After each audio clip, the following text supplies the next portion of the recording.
Look at this massive squall. Ooh, how far it goes. Wow, it looks big to me. And then check it out on the radar. I like that you think small things are big. It helps me. Works to my benefit. Look at this. Ryan picked it up on radar. That looks big to me. So we actually have a lock on it. I can tell which direction the squall's moving and how big it is and how much rain and everything. Just with this B&G Halo radar. I know that's a little bit of a product plug, but it's a heartfelt one. At least check it out if you're in the market for a radar as one of your options. It still has a lock on the squall. That's really cool.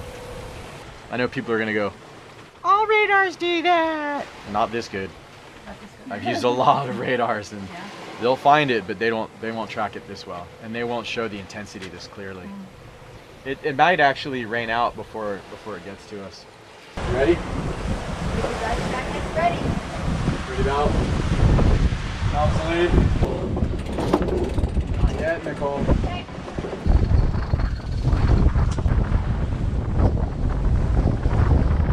Tacked perfect time. Ryan is kind of waiting to see if the rain, all that rain would rain itself out in that squall.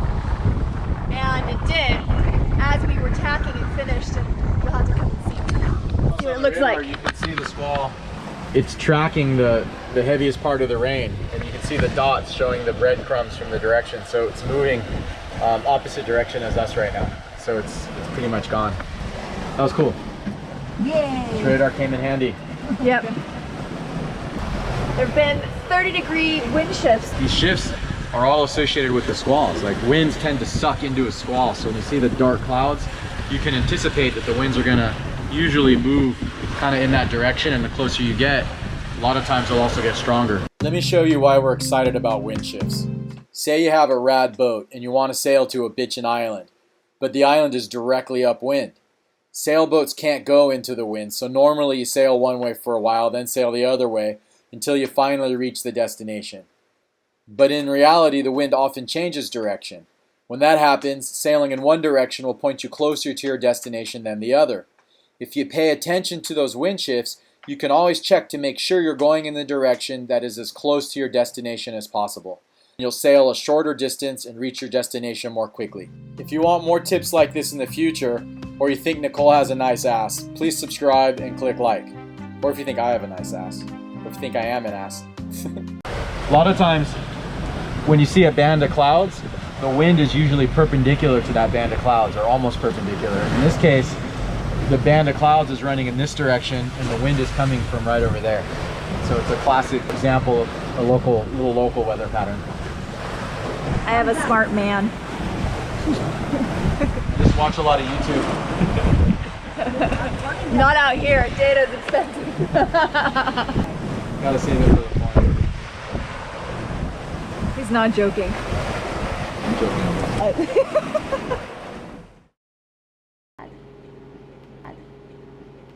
Sleeping mom and dad. While they are snoozing and recovering, I'll give them a break because they're in their 80s. Ryan is working on our fins. Thank you, mom and dad, for bringing my new freediving fins. And Ryan is, what are you doing? Gluing something on them. Rails. He's gluing the rails. Put these on the end of the fin. It keeps it from slipping back and forth when you kick. Oh, he can actually hold his breath for over 4 minutes. Static, right? Just chilling in the water. 4 minutes holding his breath. I'm maybe at 2. 4 minutes, 20 seconds. 4 minutes, 20 seconds, sorry. Which is really 4:20. Lately, I've become a bit complacent with learning new stuff. And every once in a while, Ryan kind of reminds me, you know, you have this body that can do so many amazing things. And I need to be reminded of that every once in a while. I started picking up freediving. Ryan is a wealth of information. You know, he has a degree in outdoor recreation. He's a PADI and NAUI scuba instructor, kayak instructor, kiteboarding instructor, a surfing instructor. I know I'm missing things. Sailing instructor, hello. I need to take advantage of that. So I'm learning a new skill, freediving. I've been doing a lot of reading in this book, and I've also been doing some breathing tables, which you're going to learn about in a few seconds. Also, he downloaded this really cool app. Let's see if you can see. And it basically has you breathe and for how long, and then to hold your breath, and then to breathe, and then to hold your breath. So it's developing your... It helps you build tolerance to a buildup of carbon dioxide, which is the gas that triggers the need to breathe. So when you're holding your breath, what you're mainly feeling when you're like, oh, I can't hold my breath any longer, you're not really feeling a lack of oxygen. You're experiencing a buildup of carbon dioxide. And that feeling of needing to breathe happens way before you actually need to breathe. So if you run these tables, you build up your tolerance to carbon dioxide. You start becoming more attuned to the other triggers. For the record, I have no idea what I'm talking about. Anything that I say, look it up yourself and find it somewhere else before you actually go and try this stuff. Check it out. This is what I'm used to. These are what I'm gonna learn to swim in. Look at the difference. These longer fins are specifically designed just for freediving, and they allow a much slower, more powerful stroke. Whereas these shorter fins are designed for body surfing, bodyboarding, swimming, things like that, where it's desirable to have like a really quick, fast stroke and maybe changing directions often. It's interesting because they're two totally different designs for basically the same thing, a way to create propulsion using your legs while you're playing in the water. Turn the foot pocket inside out like this. Then your foot slides in very, very easily, like that. You just flip it over and your fin's on. You're good to go.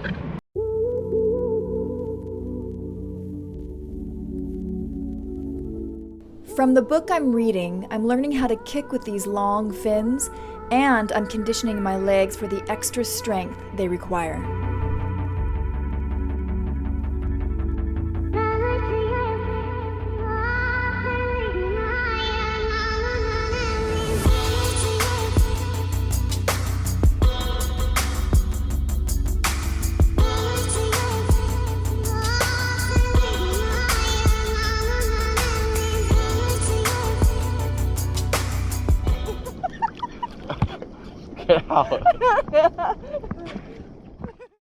We left Ryan back on the boat because he doesn't make water. Actually, he's gonna go kiting too. But Dad, Mom, and I decided to come back with Nani. And she took us around. You guys coming out or what? Pineapples! Look at these. Oh, they're so cute! Now that's a pretty view. Nani, and that is the... Mauarua. Mauarua. Maua is like mauna in Hawaiian, which means mountain. Okay. Rua is like loa, which means tall or long.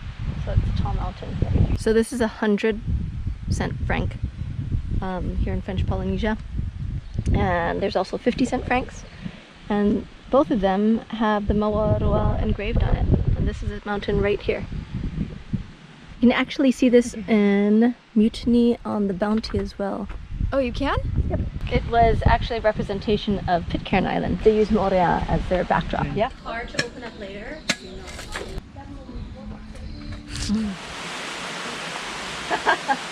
This is where they came to film the sounds and the sights for those relaxation tapes. Do you remember those tapes back in the day? Normally you cut it with a knife. Yeah, right. There you go. These are the mape trees? Yes. And they used it as a form of communication. You get a rock and hit the trunk. Boom, boom, boom. Really? Why did you try it? And that's how they could they would communicate? You could communicate that way. Yeah. And everybody thinks that this is a flower, Uh-huh. but it's not. They're colored leaves. And here's the actual flower. But the root is the ginger that we eat. Yes. So I love walking barefoot. Can you see them in there? Yep, they're right there. Yeah. I have no tweezers, but I might have some alcohol swabs. Make sure when you're hiking with Nani, you come prepared and you bring your alcohol swabs. Oh. It's time to say goodbye to Moorea and head back to Tahiti. Ryan's made the decision to motor sail a good distance away from the island before turning towards Tahiti, so if anything goes wrong, we are less likely to be blown onto the reef. With these squalls, we're seeing 40-degree, 50-degree wind shifts, and the wind speed is going up and down, 15, 20 knots at a time sometimes, which makes it really difficult to sail and hold any kind of heading. Plus, these waves are really steep. They look big, and they look big because they're really close together because they're made by wind. You can't go straight into those because it's too much like little ramps that just pound the boat. But we can't go too far sort of at an angle because then they push us closer and closer to shore. The whole magic trick here is to try to find the right angle and the right speed where you can get away from the shore far enough that you have safety, but we're not going so far straight offshore and we're not pounding too much, which can cause damage but it's tricky. So here's another wind shift. I have to turn away from the wind, and now we're actually heading back towards the shore again a little bit.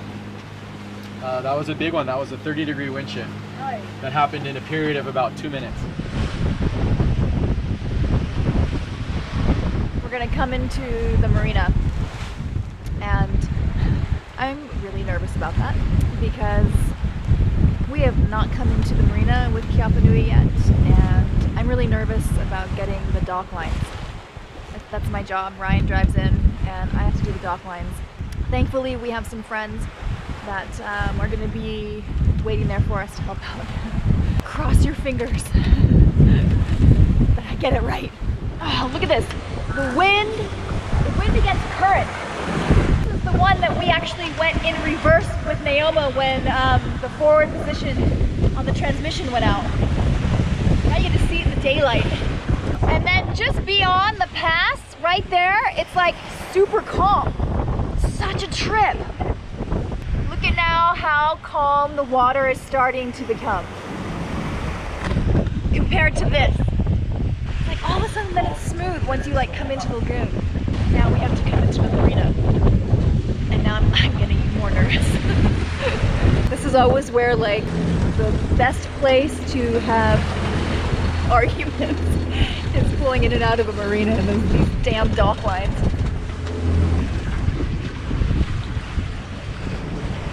Whew. Can't have enough lines.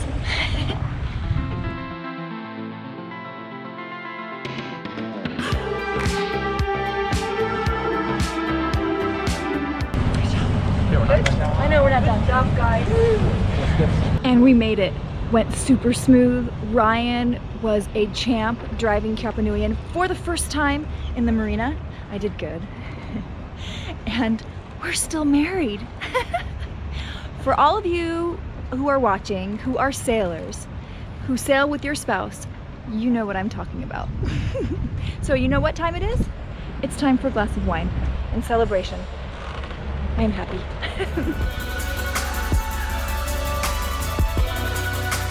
This episode is made possible by viewers like you. Click the link for more info.